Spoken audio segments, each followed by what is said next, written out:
Welcome back to PUBG Pull-Ups. I'm your host, Matyrm, and this week had some amazing plays in PGI.S action, but none more heroic than Digital Athletics Mitraleius out-surviving 12 teams as a solo player to win the chicken dinner and advance his team to the weekly finals. So this week we're going to take a look back at the second match of the weekly survival to figure out exactly how Mitraleius accomplished this Herculean feat. There's a chance in this Matyrm. It's a 1v1 now.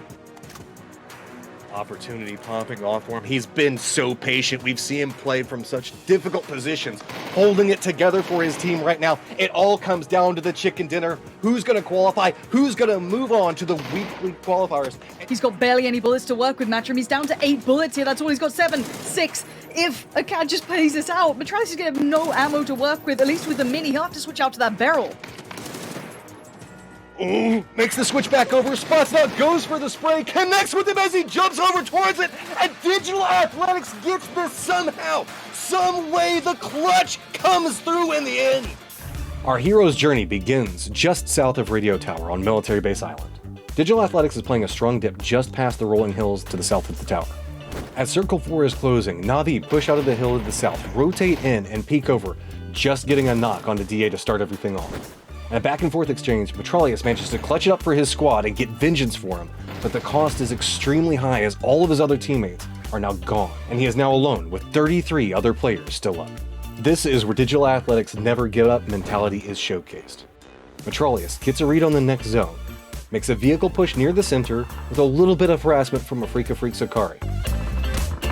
From this point forward, it becomes about getting a read on the firefights that are happening around and the moves around Radio Tower. Yet another problem is about to arise for Mitraleius. He's now alone in what is going to be a funnel point position.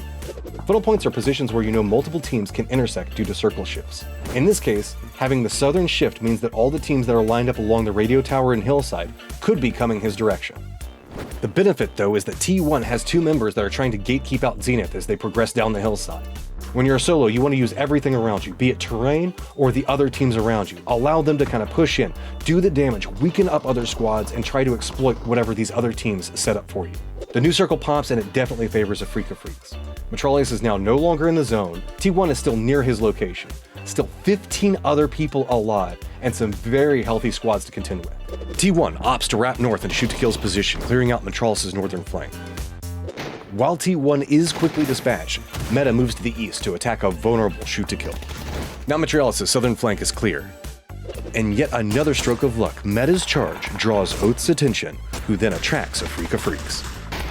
While all 4 teams are distracted and fighting each other, Mitraleius creeps forward and finds a spot inside the circle. If he had moved a moment too early or too late here, he would have been instantly spotted and taken down. Metagaming does win their fight with shoot-to-kill to the north, but the cost is high as now they only have 2 members up. Another circle pops and again heavily favors Afrika Freaks, who is still 4 strong and has territory control galore. They turn their attention to Oath, and Akkad manages to quickly wipe all 3 members. But at the exact same moment, Meta spots Afrika Freak Sakari and eliminate him with a well-placed grenade and a volley of mollies. Afrika Freaks EJ retaliates and knocks Meta's Ragnaldo as Sparking rushes forward to gatekeep the rest of Afrika Freaks. Our boy, Mitraleius, hot on his heels, letting Sparking cut a path in front of him. Sparking puts in a ton of work into Afrika Freaks, who are now down to just 2, and it becomes a series of moves and counter moves. As Afrika Freaks moves back up the hillside, they get vision and manage to take down Sparking. And now in a firm 2v1, it's Digital Athletics, Mitraleius, Afrika Freaks EJ, and Akkad. Mitraleius, while not in the best of spots, is closer towards the center and has a rock to play for.